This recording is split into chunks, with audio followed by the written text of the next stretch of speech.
Hello बच्चों, कैसे हो? आपका स्वागत है त्रिपाण स्टडी सेंटर में। आज जो आपके समक्ष टॉपिक प्रस्तुत हुआ है कई मानने में काफ़ी महत्वपूर्ण है हर एक एग्जाम व्यू से। ठीक है, इसमें हम हर एक बात पे विस्तार पर चर्चा करेंगे और वो सारे जो है पहलू पर विचार करेंगे जो अब तक अछूता था। तो चलिए देखते हैं हमारा आज टॉपिक क्या है। आगे जो हमारे समक्ष आया है काफ़ी महत्वपूर्ण है। सिंधु घाटी सभ्यता और आर्य सभ्यता में क्या अंतर है, क्या हम तुलना कर सकते हैं? देखा जाए तो वैदिक सभ्यता तथा सिंधु घाटी सभ्यता प्राचीन काल के गौरवशाली एवं विशिष्ट सभ्यताएं हैं और दोनों सभ्यताओं में बहुत सी समानताएं और असमानताएं हैं, जिसके विषय में हम यहाँ बात करेंगे। बात करते हैं दोनों सभ्यताओं में असमानता के बिंदु। तो देखा जाए तो जानकारी के स्रोत के अनुसार देखें तो सिंधु घाटी सभ्यता के विषय में जानकारी जो है प्राथमिक स्रोतों से ही हमें प्राप्त हुई है और इस सभ्यता के चित्र जो है लिपि की खोजा अवश्य गया है, लेकिन अभी तक इसे पढ़ने में सफलता नहीं मिली है। दूसरी ओर देखें तो ऋग वैदिक तथा अन्य वैदिक साहित्यों में हमें वैदिक कला की विस्तृत जानकारी मिलती है। तो देखा जाए जानकारी के स्रोत के अनुसार तो हड़प्पा सभ्यता की जो लिपियां हैं अभी तक पढ़ी नहीं जा सकी है। आगे अगर बात करें इन सभ्यताओं की समय अवधि तो काफ़ी महत्वपूर्ण होगा कि इस सभ्यता की समय अवधि। तो यहाँ पर बात आती है सिंधु घाटी सभ्यता की खोज से पहले वैदिक सभ्यता को भारत के प्राचीनतम सभ्यता समझा जाता था। सिंधु घाटी सभ्यता की खोज से पहले वैदिक सभ्यता को जो है प्राचीनतम सभ्यता समझा जाता था और इसे खोज के पश्चात यह माना गया कि सिंधु घाटी सभ्यता अति प्राचीन सभ्यता है तथा इसके पश्चात वैदिक सभ्यता अस्तित्व में आई थी। सिंधु घाटी सभ्यता की अगर हम समय काल देखें तो 3500 से लेकर 4000 वर्ष पूर्व विकसित हुई है, जबकि आर्य सभ्यता की बात करें तो ये 2000 से 3500 वर्ष पूर्व अस्तित्व में थी। तो देखा जाए सबसे पहले सिंधु घाटी सभ्यता की यहाँ पर बात कही गई है, उसके बाद जो है यहाँ पर देखा जाए तो ये आर्य सभ्यता हुई। तो ये काफ़ी महत्वपूर्ण बात है। यहाँ पर समय काल देखा जाए तो वर्ष पूर्व है, यानी इतना वर्ष पूर्व और इतने वर्ष पूर्व, तो पहले सिंधु घाटी सभ्यता की बात कही जा रही है। अगर आगे हम बात करें सिंधु घाटी सभ्यता शहरी थी जबकि वैदिक सभ्यता ग्रामीण थी। ये भी महत्वपूर्ण है। आर्य गांव में रहते थे और ग्रामीण थे, जबकि हड़प्पा के लोग शहरों में रहते थे। सिंधु घाटी सभ्यता प्राकृतिक में शहरी और वर्जिकीय भी, जबकि आर्य सभ्यता मुख्यतः कृषि आधारित थी। अब ये काफ़ी महत्वपूर्ण बात यहाँ रखता है कि दोनों सभ्यताओं में कितने अंतर देखने को हमें मिल रहा है। उसके पश्चात हमारे समक्ष आता है रहन सहन का ढंग। आर्य साधारण एवं पवित्र जीवन व्यतीत करते थे, जबकि सिंधु घाटी सभ्यता के लोग ऐशो आराम और आडंबरपूर्ण जीवन व्यतीत करते थे। तो ये काफ़ी महत्वपूर्ण है कि आर्य साधारण व पवित्र जीवन व्यतीत करते थे, जबकि सिंधु घाटी की सभ्यता जो है लोग भोग विलास ऐशो आराम आडंबरों के जीवन व्यतीत करते थे। आगे देखें सिंधु घाटी सभ्यता व आर्य सभ्यता के स्थापक। वैदिक सभ्यता के जो है स्थापक आर्य थे। वैदिक सभ्यता के स्थापक आर्य थे, जबकि सिंधु घाटी सभ्यता के लोग प्रोटो अस्ट्रोलाइट और मैंगलोइड और भूमसागरीय एवं जो है यहाँ पर एप्लाइनाइट मानने जाते हैं। यानी देखा जाए तो इनका जो है स्थापक प्रोटो अस्ट्रोलाइट, मैंगलोइड्स, भूमसागरीय और एम्पोनाइट्स माने जाते हैं। इन्हें आर्य के साथ बहुत से युद्ध भी किए, जिन्हें आखिरकार आर्य विजय भी हुए। आर्य के साथ बहुत से युद्ध भी किए जिनमें आखिर आर्य का ही विजय हुआ। तो ये काफ़ी महत्वपूर्ण है। उसके पश्चात अगर हम देखें व्यवसाय तो कहते हैं वैदिक आर्य के प्रमुख व्यवसाय कृषि तथा पशुपालन थे, जबकि कृषि के साथ व्यापार और वाणिज्य का भी सिंधु घाटी सभ्यता के आर्थिक जीवन के बड़ा महत्व था। यानी वैदिक आर्य जो थे प्रमुख कृषि और पशुपालन पे ही आश्रित थे, लेकिन देखा जाए तो सिंधु घाटी सभ्यता के लोग जो थे व्यापार के साथ वर्जनीय भी किया करते थे। अगर आगे बात करें धातुओं का ज्ञान तो सिंधु घाटी के लोग बड़ी मात्रा में कांसे का प्रयोग करते थे और वो उन्हें लोहे के प्रयोग का ज्ञान भी नहीं था, इसलिए उनकी सभ्यता कांस्य युग सभ्यता कहलाई और उन्हें सोने चांदी का भी ज्ञान था। दूसरी ओर वैदिक आर्य लोग लोहे का बड़ी मात्रा में प्रयोग करते थे और साथ ही उन्हें सोने चांदी कांसे का भी ज्ञान था, जबकि आर्य में लोहे का खूब प्रयोग किया। अंततः उनकी सभ्यता लोह युग सभ्यता कहलाया और हड़प्पा सभ्यता को हम कांसा युग सभ्यता कहते हैं, क्योंकि काफ़ी समय जो हमें देखने को मिला। उसके पश्चात हमारे समक्ष आता है भोजन। आर्य का मुख्य भोजन गेहूं, जौ, दूध, दुग्ध पदार्थ का, लेकिन सिंधु घाटी सभ्यता के लोगों का मछली खाने का शौक था, जो आर्य में बिल्कुल भिन्न था। आर्यों का जो है सोमरस प्रिय था, जबकि सिंधु घाटी सभ्यता के लिए कुछ भी प्रमाण नहीं मिलती हैं। यानी देखा जाए तो यहाँ पर जो है सिंधु सभ्यता के लोग मछली के खाने के बड़े शौकीन थे। आर्य के बिल्कुल भिन्न था, लेकिन आर्य से बिल्कुल ही भिन्न थी। आर्य को सोमरस बहुत प्रिय था, जबकि सिंधु घाटी सभ्यता में हमें कोई भी सबूत नहीं प्राप्त हुई है। वस्त्र के देखें तो वैदिक लोग नवी नामक अंततः वस्त्र पहनते थे और वह बाशा, आदिवासा तथा धोती से शरीर ढकते थे, जबकि सिंधु घाटी के पुरुष कमर से नीचे कपड़े पहनते थे और स्त्रियां घंघरों जैसी वस्त्र पहनती थी। तो ये काफ़ी महत्वपूर्ण बात है यहाँ।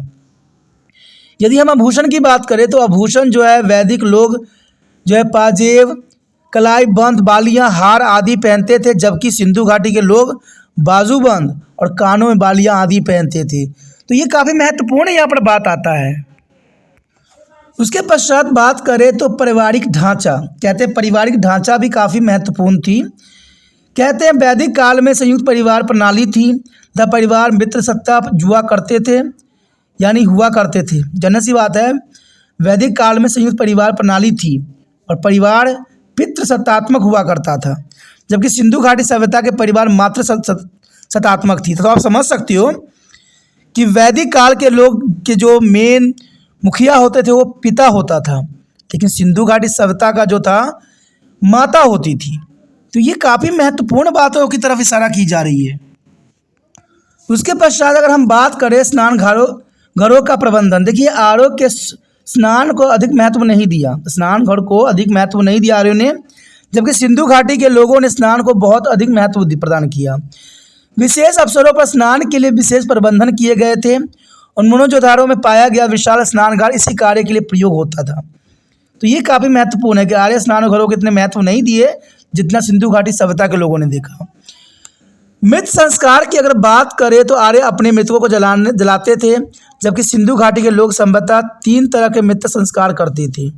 आर्य अपने मृतकों को जलाते थे, जबकि सिंधु घाटी की सभ्यता 3 तरह के संस्कार करते थे।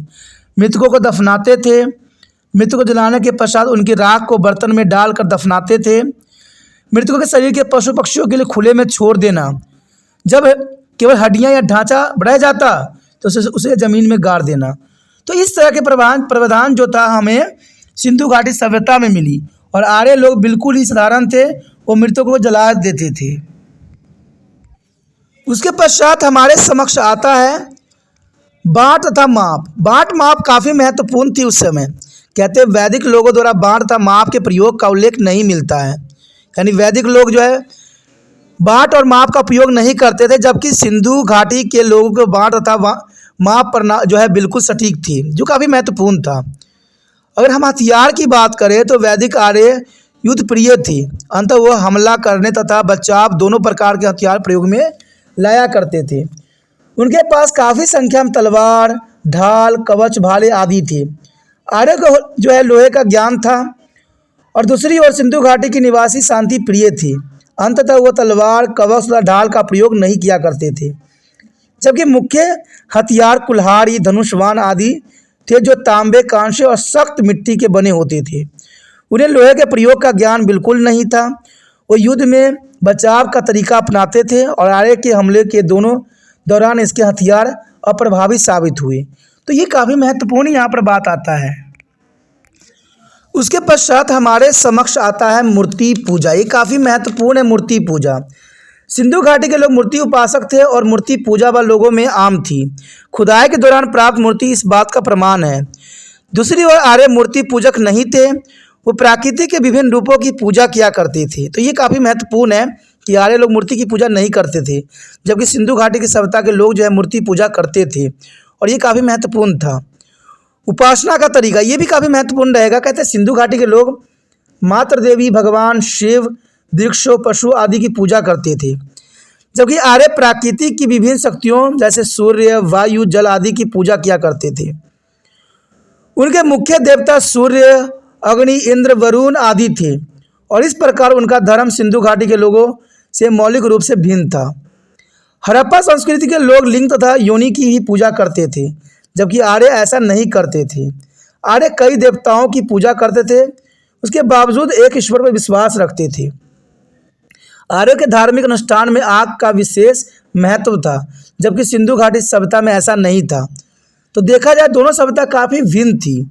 अगर हम आगे बात करें जो कि काफ़ी महत्वपूर्ण है, यज्ञ का महत्व भी काफ़ी महत्व रखता है। कहते हैं आर्य युद्ध में विजय प्राप्त करने तथा समृद्धि एवं धन प्राप्त करने के लिए अपने देवी देवताओं को खुश करते थे और इस हेतु वो यज्ञ के बहुत अधिक महत्व देते थे, जबकि सिंधु घाटी के लोग का यज्ञ में विश्वास नहीं था। तो देखा जाए तो विपरीत है। मनोरंजन के साधन की तरफ अगर ध्यान हम दें तो कहते हैं सिंधु घाटी के लोग जो है आंतरिक खेलों जैसे शतरंज, नृत्य, संगीत आदि का शौक था, जबकि आर्य को बाहरी मनोरंजन के तरीके जैसे शिकार खेलना, घुड़दौड़, रथ दौड़ आदि का शौक था, जो काफ़ी महत्वपूर्ण है। उसके पश्चात देखें तो हम यहाँ पर देख सकते हैं पशुओं का ज्ञान। सिंधु घाटी के लोग सांड को अधिक महत्व देते थे, जबकि आर्य के लिए गाय बहुत पवित्र था। सिंधु घाटी लोगों के लिए सांड का बहुत काफ़ी महत्व था, जबकि आर्य लोग गाय पे बहुत पवित्र मानते थे और वो पूजा भी करते थे। सिंधु घाटी के लोगों को घोड़े का ज्ञान नहीं था, जबकि वैदिक सभ्यता में इसका बहुत प्रयोग होता था और आर्य जीवन में इसका बड़ा ही महत्व था। तो पशुओं का ज्ञान भी इसमें जो है बहुत डिफरेंट दिखाता है। घर के निर्माण में अगर हम देखें तो कहते हैं वैदिक आर्य घर लकड़ी, बांस और मिट्टी के बने होते थे, जबकि सिंधु घाटी के लोग पक्की हुई ईंटों और पत्थरों से अपने घरों का निर्माण करते थे, जो कि काफ़ी महत्वपूर्ण है। देखा जाए बर्तन बनाने की कला तो कहते हैं वैदिक काल के बर्तन साधारण से थे, जबकि सिंधु घाटी के लोग बर्तन बनाने की कला में माहिर थे। उनके बर्तन लाल व काले रंग में रंगे होते थे, जिन पर पशुओं, फूलों और वृक्षों के चित्र बने होते थे और उनमें आजकल के बर्तनों की भांति चमक भी होती थी। तो ये काफ़ी महत्वपूर्ण है। सिंधु घाटी सभ्यता के लोगों को बर्तन बनाने की कला काफ़ी महत्वपूर्ण थी, जबकि हम देखें वैदिक काल में तो बहुत ही साधारण थी। उसके पश्चात हमारे समक्ष आता है लिपि। देखिए वैदिक आर्य द्वारा किसी प्रकार का लिपि के प्रयोग का कोई प्रमाण हमें नहीं मिलता है, लेकिन सिंधु घाटी के लोगों को चित्रलिपि का ज्ञान था, जो खुदाई के दौरान कई मोहरों पर पाई गई और इससे पता चलता है कि हड़प्पा के लोगों को लिखना आता था और इस शिक्षा का भी प्रसार उस समय बखूबी थी। उसके पश्चात देखें भाषा एवं धर्म ग्रंथ। कहते संस्कृति आर्य की भाषा थी और वेद इनके पवित्र ग्रंथ थे, लेकिन सिंधु घाटी के लोगों को चित्र लिपि को कभी अभी तक पढ़ा नहीं जा सका। आर्य लोगों की भाषा जो संस्कृत थी और वो वेद के पवित्र ग्रंथ उन्होंने रचना किया, लेकिन सिंधु घाटी के लोगों की जो लिपियां थी आज तक पढ़ा नहीं जा सका, जो कि काफ़ी महत्वपूर्ण है यहाँ पर। उसके पश्चात हमारे समक्ष आता है कला और शिल्प। सिंधु घाटी के लोग कला और शिल्प में काफ़ी उन्नत थे, जबकि आर्य उनसे पीछे थे। सिंधु घाटी के लोग नगर योजना, मूर्ति बनाना, बर्तन, चित्रकला, मोहर आदि कला में निपुण थे। सिंधु घाटी के जो लोग थे वो नगर योजना, मूर्ति बनाना, बर्तन, चित्रकला, मोहर आदि बनाने में काफ़ी परिपूर्ण थे, निपुण थे, लेकिन आर्यों के इन क्षेत्रों में कोई उपलब्धि प्राप्त नहीं था। तो ये काफ़ी महत्वपूर्ण यहाँ पर जो है अंतर देखने को मिलता है। जाति प्रथा की बात करें तो सिंधु घाटी के लोगों में कोई जाति प्रथा देखने को दूर दूर तक नजर नहीं आई। उनके समाज में 4 प्रकार के लोग थे: शासक, धनी, माध्यम और निर्धन। ये केवल आर्थिक वर्ग थे, न कि सामाजिक। दूसरी ओर आर्यों का जो है समाज 4 जातियों में बटी हुई थी।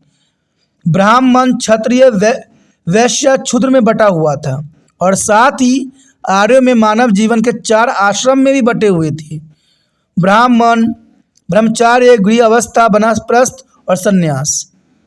तो ये 4 आश्रम भी थे, तो 4 यहाँ पर वर्ण भी थे, जाति भी थे, तो यहाँ पर आश्रम भी थे। लेकिन सिंधु घाटी के लोगों को इन आश्रमों में कोई विश्वास नहीं था और न इसको वो फॉलो करते थे। उसके पश्चात हमारे समक्ष आता है दोनों सभ्यताओं में समानताएं क्या थी।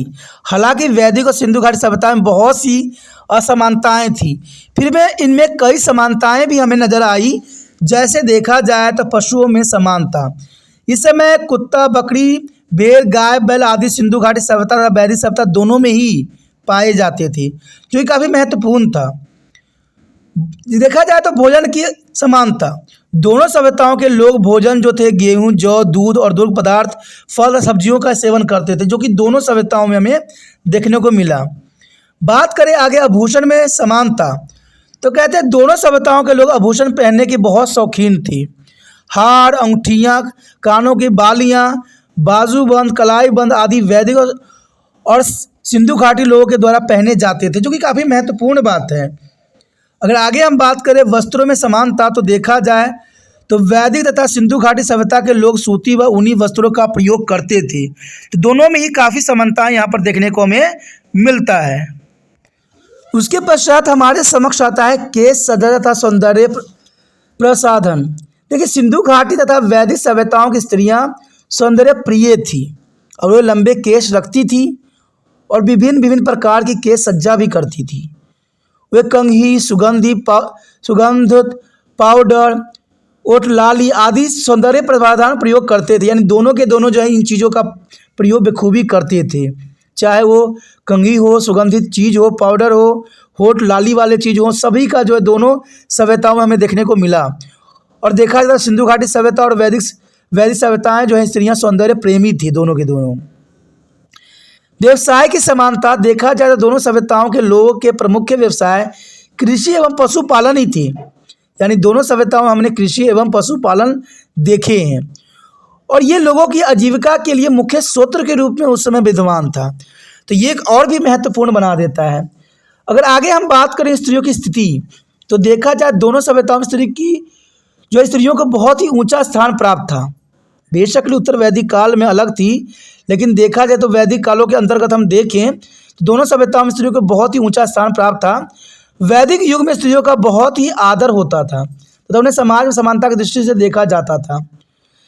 सिंधु घाटी सभ्यता में मातृ देवी की पूजा से यह अनुमान होता था कि स्त्रियों का मातृ रूपी सम्मान होता था, यानी सिंधु घाटी सभ्यता में भी स्त्रियों को जो है मातृ देवी के रूप में पूजा जाता था, जो कि काफ़ी महत्वपूर्ण था और ये जरूरी भी था।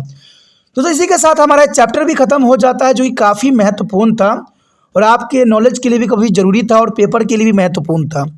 अगर आपको ये सब बात समझ में आई, अच्छा लगता है देखने में, सुनने में, तो जर्नल सी बात है, ये आप विश्वास रखिए कि त्रिपाण सेंटर आपके लिए और भी बहुत कुछ करने वाला है और ये सब तब होगा जब आप त्रिपाण सेंटर की मदद कीजिएगा, और मदद तब हो सकता है जब त्रिपाण सेंटर आगे बढ़ेगा, और बढ़ेगा तभी आप बढ़ोगे और आपको बहुत कुछ यहाँ प्राप्त होगा। कहते हैं दोस्तों, अगर अच्छा आपको वीडियो समझ में आती है तो जितना हो सके इस वीडियो को शेयर कीजिए, और शेयर करने कुछ नहीं करना है, यूट्यूब से लिंक को कॉपी करना है, व्हाट्सएप स्टेटस पर लगा देना है। जब ये आगे बढ़ेगा, दूसरे बच्चे देखेंगे तो ये और आगे बढ़ेगा और आपके समक्ष जो होगा हर तरह के टॉपिक उपलब्ध होगा। जब आप कमेंट भी कीजिएगा, कोई सब्जेक्ट की मांग भी कीजिएगा इसमें, तो वो भी बनेगा, लेकिन ये तब होगा जब इसके लिए अच्छे से प्रावधान होगा, और प्रावधान तब होगा जब आप लोग त्रिपाण सेंटर के साथ दीजिएगा, क्योंकि साथ रहेगा तभी त्रिपाण स्टडी रहेगा। तो सोचिए नहीं, जितना हो सके शेयर की भावना मन में बरकरार रखिए, ठीक है, इग्नोर मत कीजिए, ठीक है। पहली बार मेरे चैनल पे आए हो, पहली बार वीडियो देख रहे हो और चाहते हो कि आगे आप और भी वीडियो देखें, तो जर्नल सी बात है दोस्तों, चैनल को सब्सक्राइब कर लीजिए, ये ज़रूरी है, क्योंकि यहाँ पर आपको 8 से लेकर MA तक बच्चों के लिए बहुत ही वीडियो उपलब्ध है। तो सोचना नहीं है दोस्तों, विचार नहीं करना है, अभी त्रिपाण सेंटर को सब्सक्राइब करके अपने बारे में सेव करना है।